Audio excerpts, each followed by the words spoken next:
We're back for another episode of Advantage Bettors, and this time it's the final Grand Slam of 2023, the US Open from the famous Flushing Meadows. Sadly, this week we can't be joined by Drew and continue this terrific trio we got going on.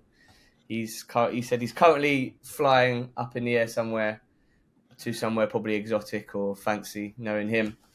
But we do have the ever-present Dan Weston right here. Hi, Dan. Are you ready for this US Open? I certainly am, although I think I'd rather be in Drew's shoes right now, jetting off to some paradise island or something like that. How the rich must live. Exactly. He loves those tropical looking shirts as well, so I can imagine Yeah, he's got them on, sipping some pina colada or something. yeah, most likely. If he listens to this, hope he cracks up. If we obviously we're here to look at the US Open.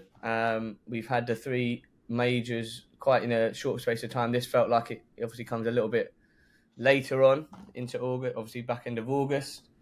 If we just sort of have some reflections, obviously, as the grass court season ended with that fantastic Alcaraz v Djokovic match, which we said we'd love to see, but we weren't exactly sure. But it did come about and lived up to all our expectations. What have you seen? Because there's been some did they play a little bit of clay court as well and then move on to grass?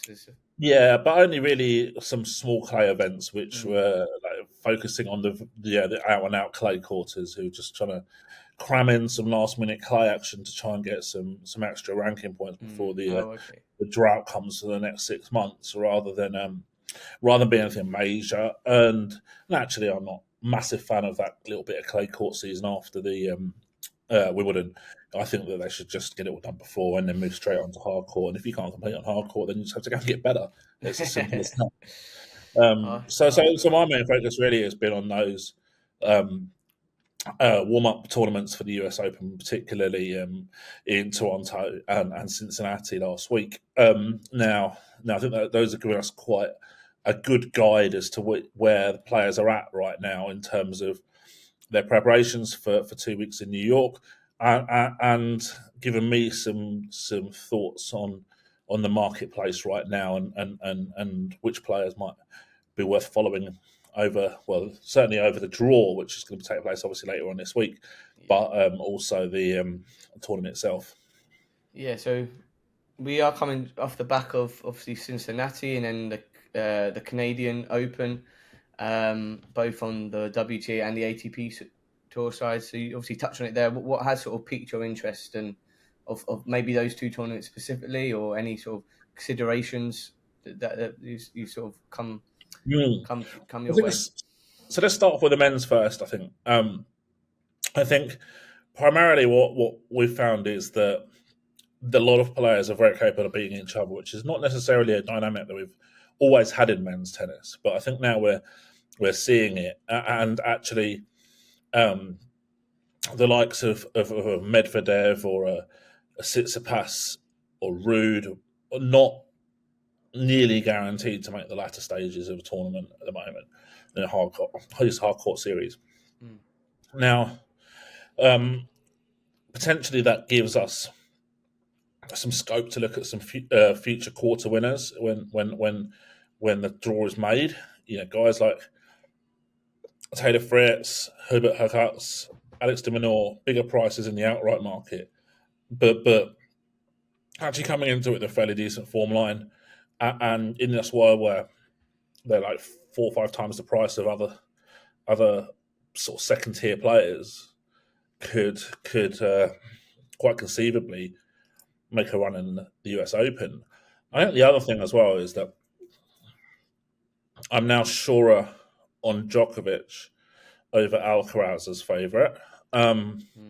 Not just because of yesterday. I think it's really important not to put too much weight into one particular match in one tournament, but the weighting of the numbers from this last week in Cincinnati, where Djokovic only dropped one set in the final, obviously, to Alcaraz, whereas Alcaraz drops a set in every other match, every match he played in, and 2 against Djokovic in the final. And then he could easily have gone out early doors in Toronto to Hurkacz has set down and won 2 tiebreaks in a row, and then lost to Tommy Paul in quarterfinals. They got the revenge over Paul last week in Cincinnati, but it wasn't easy. And it just feels like at the moment that he's functional rather than dominant, whereas Djokovic looks much more dominant right now. And I think in a world where playing a lot of tennis early in a Grand Slam, losing sets, going to 5, maybe 4, long 4-setter or something like that, it's not great for a top player to do that. Don't want to expend too much early energy. A routine win is much more preferable. And I think that Djokovic now is certainly with his serve numbers this year on hard court have really shown that I think he's a warranted favourite for this tournament. And it's sort of Djokovic obviously open about taking a bit of time off the court after that Wimbledon final and obviously managing how his workload is and sort of his schedule and you've got Alcaraz, who's obviously a 20-year-old just come off the back of that the win, and he seems like he's playing most tournaments under the sun at the moment as well, and that's obviously that a consideration now. I suppose where Djokovic's got that experience, he can sort of laser focus and sort of get the job done. Although it kind of probably could have gone. Did it go tie breaks in two of those 3 sets yesterday, didn't it? So, and those are fine margins, but I do feel that Djokovic is probably at a higher level than anyone for those sort of workload management before a Grand Slam. Yeah. Definitely very aware of the dangers of overplaying, which we've seen players do. Sort of the other top 10 players, like Tsitsipas, for example, often have overplayed before Grand Slam, which doesn't do them many favours. But interestingly, I looked at the draw for Winston-Salem, which starts tonight, the last warm-up event, and Borna Coric is the first seed, and so there's no one in the top 15 of my market that is in Winston-Salem. So players, maybe they've got the memo finally, and they're going to have a week off, which I think is probably needed in a lot of cases. Absolutely. Just the one thing I wanted to talk about from off the back of this is sort of like maybe there'll be any sort of like similar conditions that they've played in now that they'll play in Flushing Meadows, and would that come into consideration at all? Sort of maybe the way the courts are going to play, or sort of maybe humidity and things like that. Yeah, so I think that's a bit different to what we might have found at the French Open, where warm-up tournaments in something, for example, in Madrid, were really unrealistic in terms of learning too much about them, because the conditions are completely different, played at altitude than they would have been in Paris, the French Open. So the warm-up events perhaps had a little bit less relevance in terms of form lines and understanding players' current level. Here, I think it's a little bit more relevant because there's not really been any out of the ordinary fast or slow warm-up events, or the actual tournament upcoming in itself is the same. So I actually think we can put a little bit more faith in these warm-up events and understanding where players are, as opposed to, say, for example, before the French Open, and you can say the same probably for Wimbledon too. You know, there's some really fast events like Queen's, and there's some slower events as well, some of the ones in Europe. So actually, there's a mixed bag in terms of pre-tournaments on clay and on grass, but I don't think we've got that so much here. Okay, fine. So, it could work. Whoever's been impressing here, you might expect to have another late run next week. There's one thing, just we might not have many strong opinions on this, but it's something that I just spoke to you about before we started recording, was just about sort of the US Open said the late night matches are here to stay, and obviously it's massive for the crowd either in the stadium or watching at home. Those late night matches have been famous for years and years. Obviously we've had a few players sort of come out and talk about the schedule. They're not really happy with how it is at the moment. Do you sort of have any strong opinions on that, or anything you feel in terms of maybe like the player welfare, or if they just need to sort of get over it? Well, I think the key word is adaptation. So you've got, people analysing these matches are going to have to adapt to understand if a player's coming off a long match in the early hours of the morning and then has to play perhaps back it up in a day and a half's time or something like that. What are the implications of that? So you've got to have those extra considerations. But I also think that the players have to adapt as well. And, this is supposed to be the biggest challenge in sport, Grand Slam tennis, men's tennis in particular, with 7 best of 5 sets matches potentially. It's a physical challenge, and you are going to get scenarios where perhaps the scheduling is not kind to you.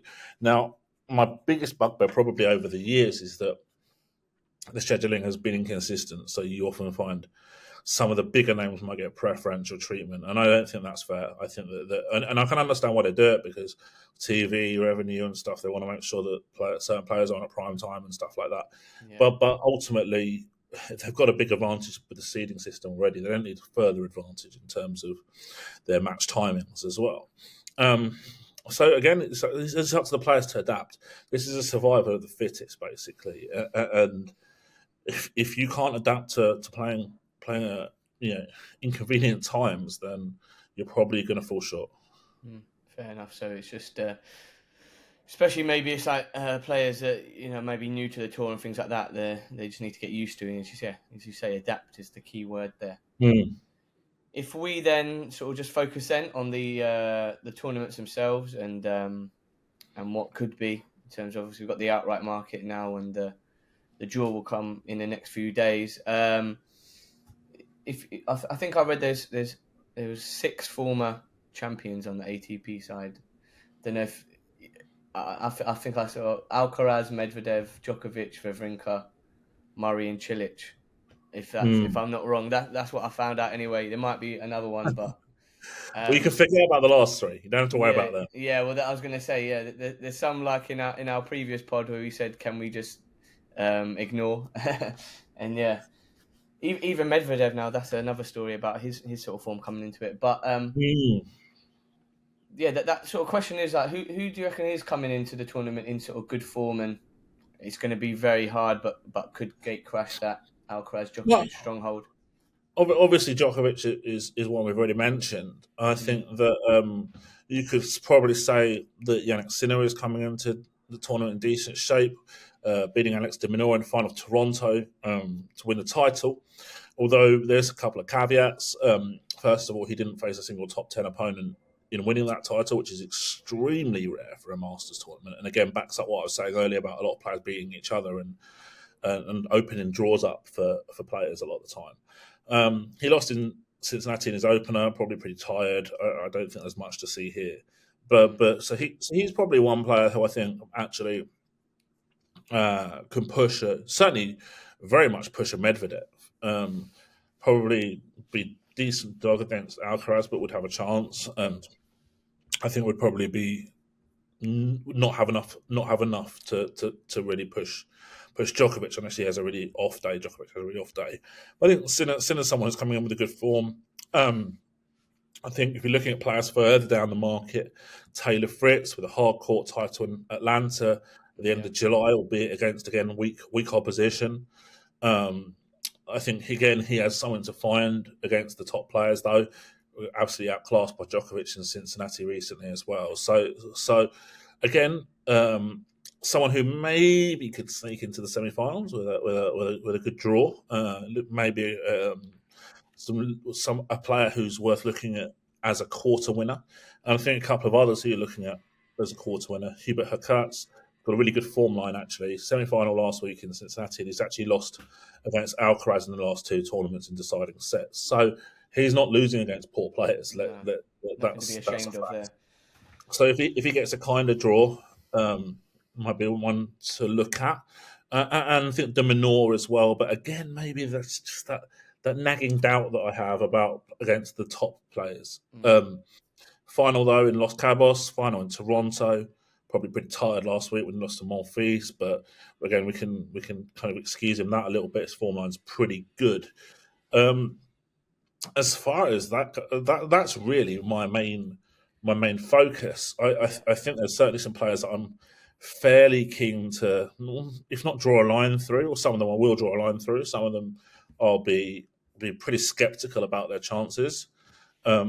So that's enabled me to kind of identify those guys as well as some of the players who I think might be able to push on to that sort of quarterfinal, semi-final type of position. Yeah, I saw Fritz said that he has to care less in a sort of jovial, jokingly way. That Atlanta title, he was saying didn't he didn't care as much about the result, and he's winning. Whereas, especially if you saw that break point, which on Netflix, it did seem that he puts a lot of pressure on himself anytime he plays in the US, especially. If just moving on that was something. The question I was going to ask was sort of about like the US contingent.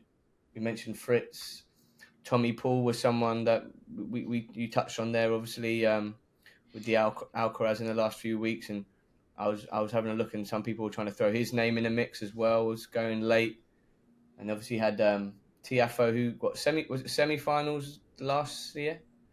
I mean, yes, there's a couple of those guys. I mean, Tommy Paul has obviously got a pretty good form line himself in terms of those really competitive matches against Alcaraz, and then just generally seems to be playing pretty decent tennis this year. Certainly, I think there are worse players in that sort of heavy underdog range than Paul. And he could easily get to say a quarter final or something like that without that much imagination. I actually kind of feel a bit less positive on Tiafoe, just primarily because while he's had a fairly decent year overall, he's lost 3 of his last 4, all as pre-match favourite, and his hardcourt wins this sort of the last few have been against pretty limited opposition. So I think I worry a little bit about him, and I think that the price, I think last time I checked on Pinnacle, it was 44s roughly for Tiafoe. It just seems very, very short when you compare the fact that you can get almost double that on Dominor and the same price on Hurkacz, who really does have a better form line right now.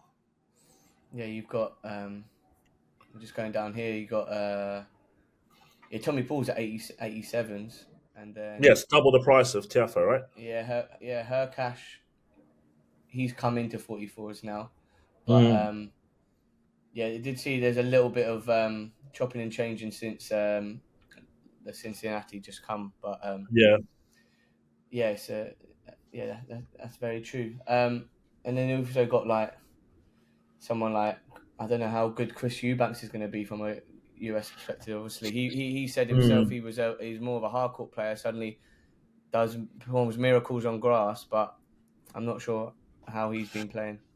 Yeah, I think guys like Chris Eubanks and Ben Shelton from America, I think for me their biggest hope probably right now is to pick up an underdog win against a top 10 player. In an isolated match, if they can serve really well, it's definitely possible. They'll create a really high variance match with tie breaks and very few breakaway chances, and that's definitely something that could happen. As far as the latter stages go, I think they're going to be struggling because they're just going to play far too many sets early on in the tournament. They're not going to beat players easily, and the fact that they're high variance players is good for them when they're an underdog, but it's not great for them when they're favourite because it's still going to be they're the victims in that scenario. So I just don't see it for them too. Yeah. What have you sort of made of Alex Zverev? So in the last few months, he's had a few try to come back, obviously from his serious injuries. But how have you sort of seen him over the last few months? Okay, so in the preparation that I do for this pod, I make notes on most of the contenders and stuff, and the key 4th sentence that I wrote for Zverev is higher gear to find, and he hasn't at the moment shown that. But when do you think the last time he was in that? Probably pre-injury. I haven't seen it much since then. Certainly not nearly as consistently as he showed it before. He'll be positive about his performance in Cincinnati, beating Medvedev, pushing Djokovic, although didn't get the job done. But then the flip side of it is the absolute thrashing he had in Toronto against Davidovich for Kina. So it's still that inconsistency. It's still, I think, against the best players, as I say, he's got something to find, and I'm not sure he's got that right now. So that for me would be a concern. Just having a look down the list in the outright market here. people we will sort of bring up Andrei Rublev and Holger Rune as well. Holger Rune always seems to be about sixth, seventh favourite in most Grand Slams at the moment. Yeah. So I think you look at those couple of guys. Rublev, I think, is pretty much unbackable in Grand Slams right now, because the main reason is that he's 0-8 in Grand Slam quarterfinals, and again that shows potential issues in terms of fitness and in terms of finding in the extra gear again to test the best players. Maybe his ceiling is not quite high enough. And going into this tournament specifically, he's lost his last 3 matches to players outside the top 50. So he's coming in with no form whatsoever. So yeah, he might make quarters if he has a nice draw, but then if he plays someone who's better than him in the quarterfinals, I expect the script will be the same as it has been before. With regards to Rina, I haven't really seen a lot of him on hard court in terms of his, the upside and the aptitude that he's shown on other surfaces, particularly clay. Lost to Giron in Toronto, retired last time out in Cincinnati. So for me, he's actually a player who I draw a line through. I have not seen a high level from him on hard court, and as fitness stats too. I think that I to be honest, Charlie, that 28-ish, I wouldn't even back him with your money. Yeah, you won't be getting any more money, mate. Don't have that anyway. Yeah, I hear that. And then you've got that's the thing. So clay court's definitely his strongest because I think it was his only real first run on grass as well, wasn't it? At Wimbledon. Yeah. So you got to realise this. Maybe because Alcaraz is so good at his age, they're at the same age, aren't they? And Runer's obviously a good player, but just learning to play on all those surfaces at a consistent level over that long period of time, I suppose. It's tough. It can take years. Yeah. Or you can't do. You never master it at all. Yeah. So you obviously mentioned a few players. Was there any other before us, or maybe we just talk about maybe Alcaraz and Djokovic a little bit more in detail? Any other players that you just feel is worth keeping an eye on over the further down that market, but maybe with longer odds, maybe some that's undervalued? I think the guys that I mentioned primarily are going to be the main focus in terms of my thoughts.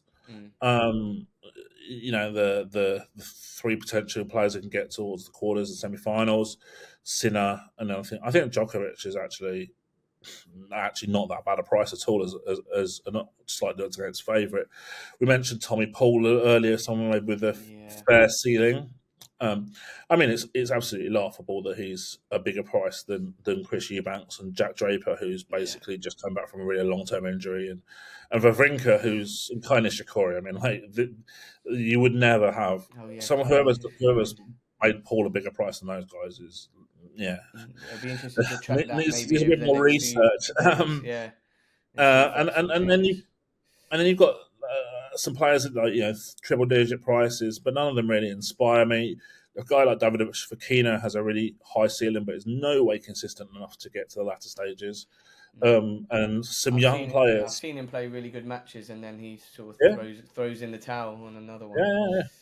And then you've got some young players like Arthur Fils and Lorenzo Mazzetti who have talent, but are not near good enough to get to the semi-finals also of this tournament right now. Yeah. I'm not saying they can't in the future. And Fils probably again is more of a clay court persuasion at the moment as well. So we in the market that top 4 is Sinner at 12s, just under 13. Medvedev's at 8.62, and then you got, before Djokovic's victory yesterday, Alcaraz was favourite, and now Djokovic has leapt to the top. Only just Carlos is at 2.55. Novak now is at 2.23. You obviously mentioned it a little bit right at the start, but it's obviously there's not much to separate them at all. But what do you think could be that? Do you expect that to be the final? If it was been on the draw, I suppose. But yeah, obviously they're going to be in the opposite sides of the draw because they're first and second seed, or second and first seed if you look at Djokovic as the tournament favourite versus Alcaraz, who's going to be first seed. Ultimately I think it's pretty difficult to see anything but as a starting point. But I look at Djokovic. I mean, last year on hardcourt, he's won 6% more points on serve than Alcaraz. I mean, there's a huge advantage and similar return data. So actually, for me, I would much rather be on Djokovic at prices than Alcaraz. Now, this is not saying at all that Alcaraz is not going to win this tournament, but I don't think that the odds represent the accurate chances of winning. I mean, I think they should be more towards that 3.5, 4 range. So that 255, I think, is plenty short enough. If you're favouring Djokovic, is that more? Yeah, as you say, the price, but is there something maybe, whether it's on the court or off the court, that he will have that deciding edge, the deciding factor that could see him win it? I suppose you look at the Cincinnati final as well, where he edged that on hard court. He obviously seemed like he wanted that slight revenge as well. But was there something you saw that you think that he's maybe locked in and he's not going to relinquish this one? Yeah, possibly a couple of intangibles. Stuff like the fact that Djokovic has been there, seen there, done it so many times before, and has that kind of edge on experience. Recent history, the win in Cincinnati is fresh. But probably as much as anything else, I think that sort of there's just the imperious fitness levels and conditioning that Djokovic has compared to everybody else. I mean, 37 years old, I think he is now, and it just doesn't look any worse than what he was 10 years ago. Just before we move to the WTA side of things, is there anyone else you wanted to mention? I know we said Medvedev is a former US Open winner. He's not had the best of times. He hasn't quite found his top gear at the moment. Do you think he could like get back to Flushing Meadows and it all comes rushing back for him? I think at this point in time, I'd probably rather be on Sinner at prices than Medvedev right now. Okay. That's slightly a price. Okay, fine. If we then do move over to the women's side of things and the outright market there, I suppose we'll come to that big three that's always at the top of the market for us the whole year. Swiatek, Rybakina, and Sabalenka, they're all there or thereabouts. I was thinking maybe the greatest challenge might come from Jess Pegula, but what do you see? Obviously, Coco Gauff as well. Just won 2 first 500 and 1,000 events.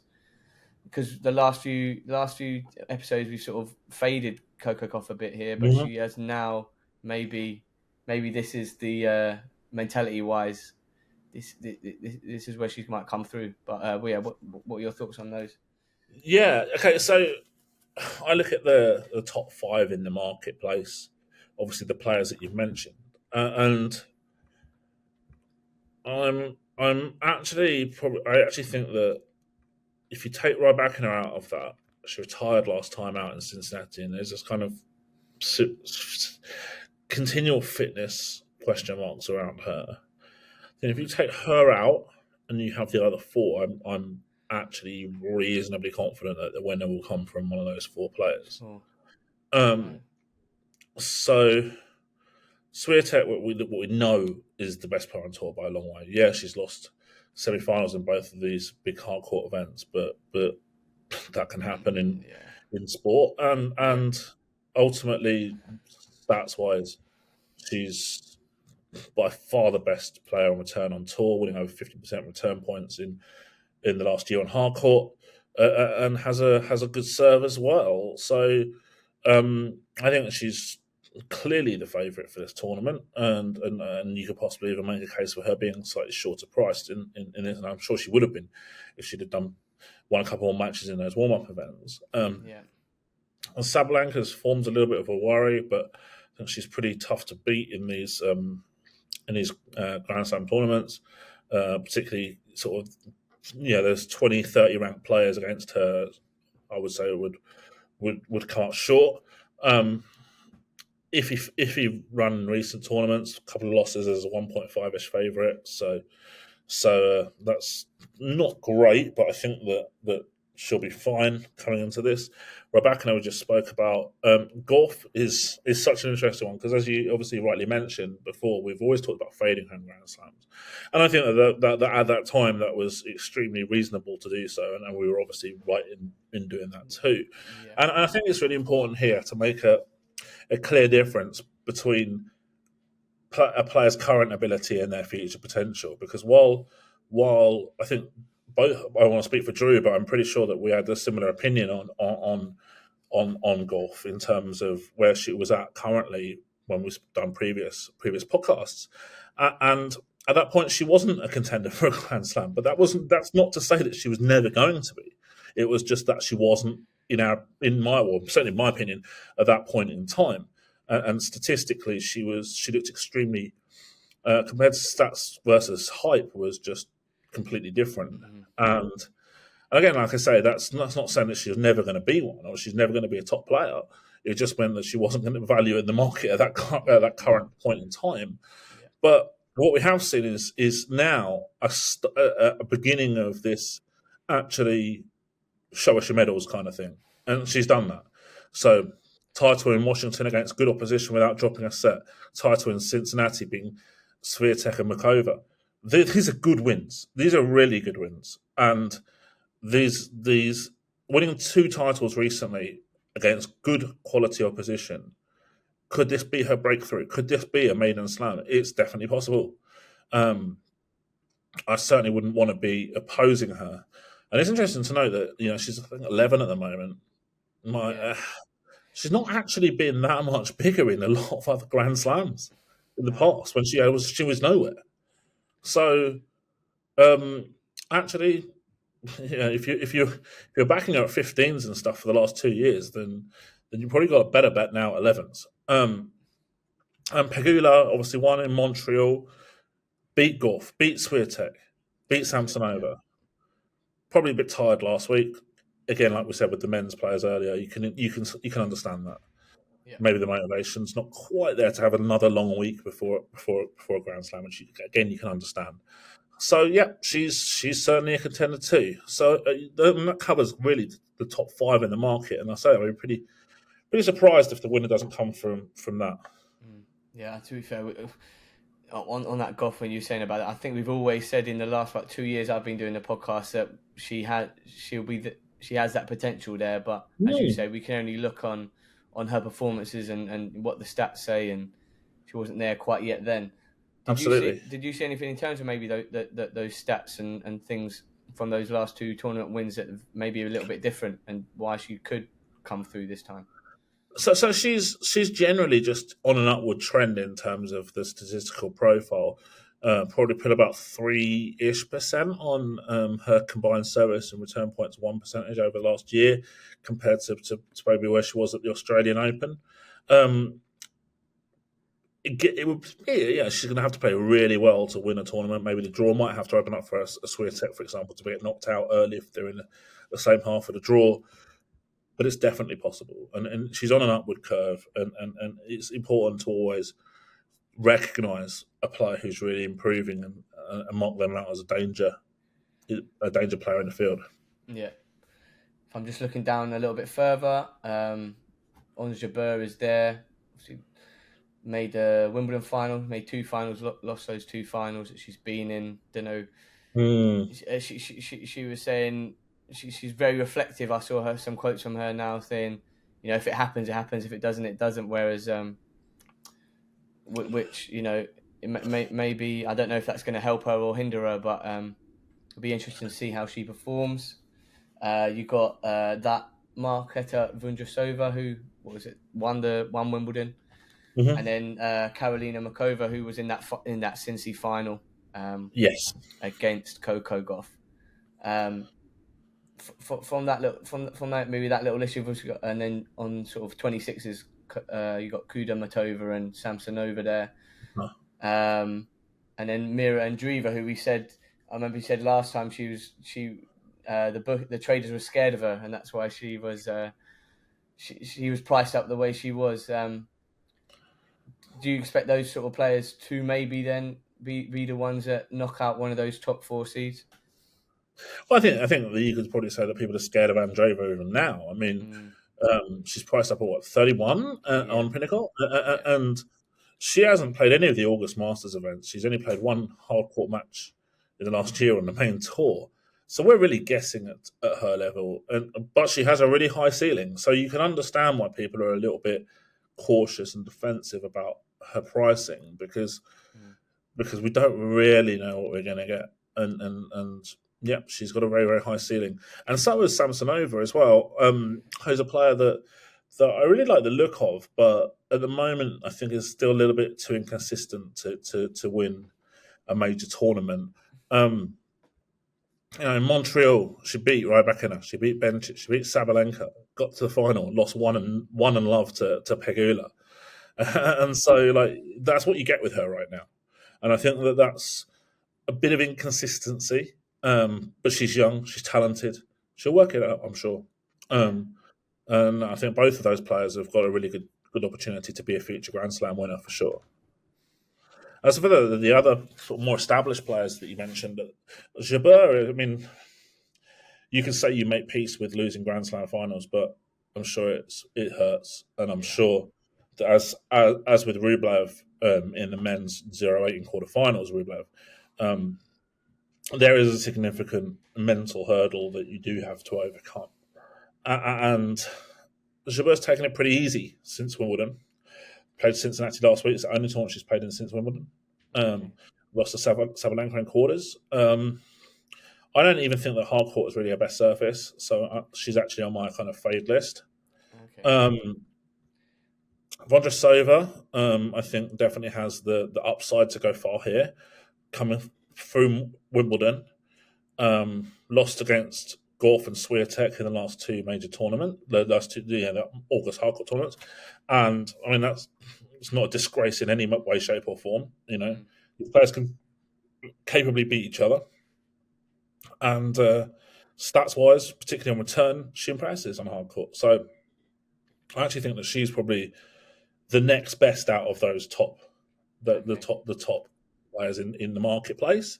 Yeah. Mikova out of form after she reached the final of the French Open until she got to Cincinnati final. Uh, I think she's probably got a little bit too much to find here. I think the price is pretty accurate on her. I don't really have a major view either way here. Kudermetova, though, I do. I think she's probably another one to draw a line through. She's lost 3 of her last 4 matches. She's had a lot of fitness problems.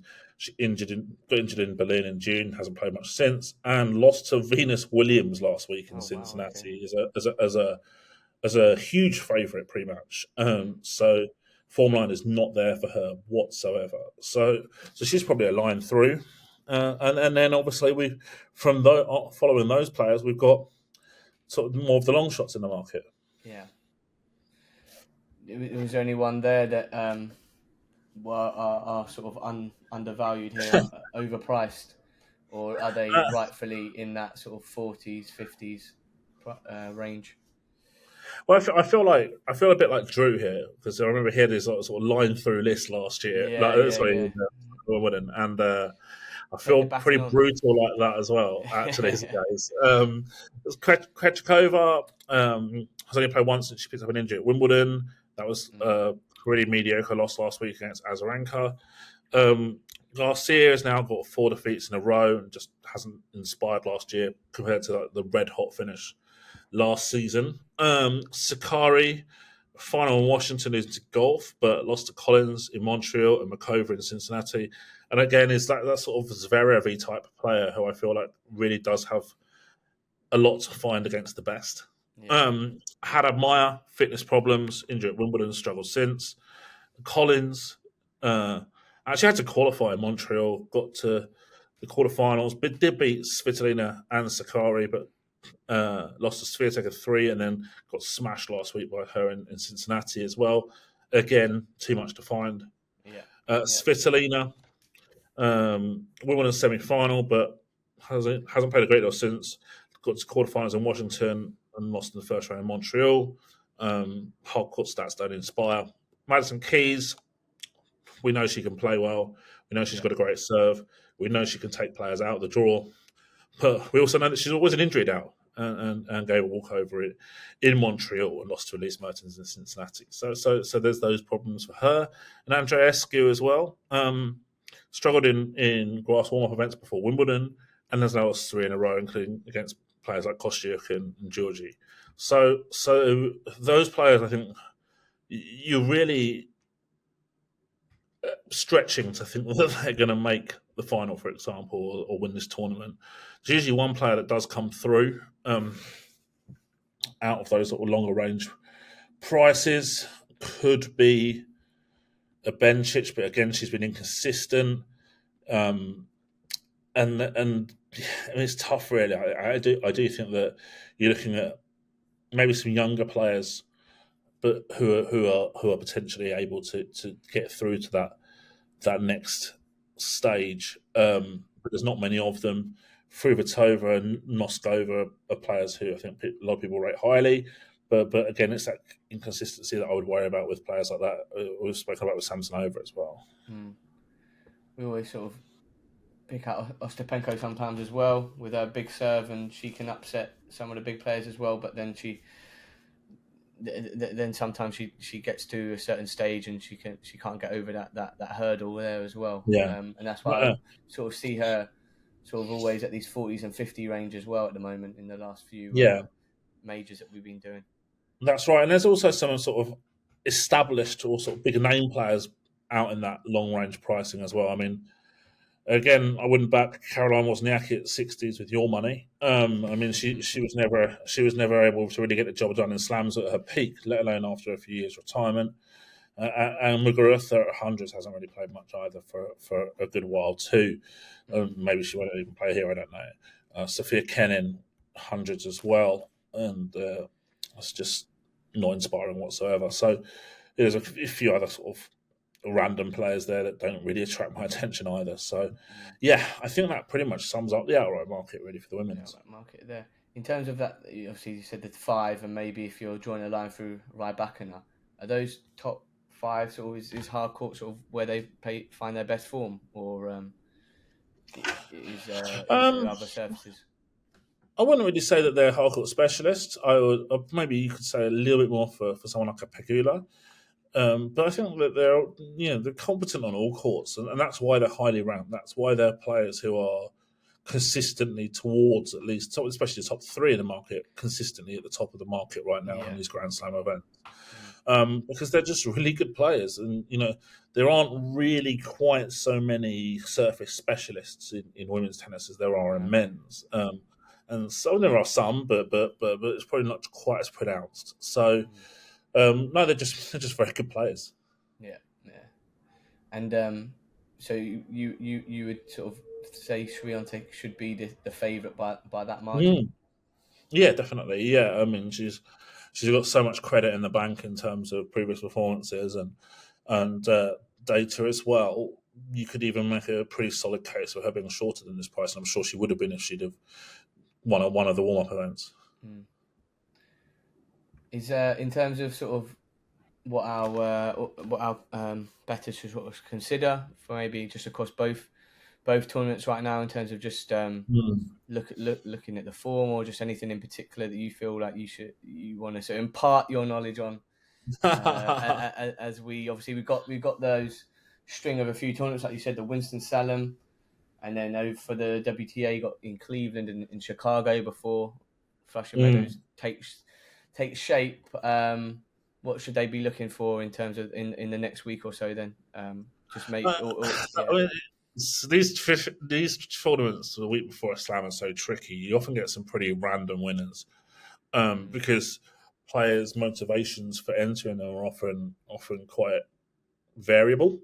So some of the bigger players might be just saying, "Okay, well, didn't really play a great deal in Toronto, Cincinnati.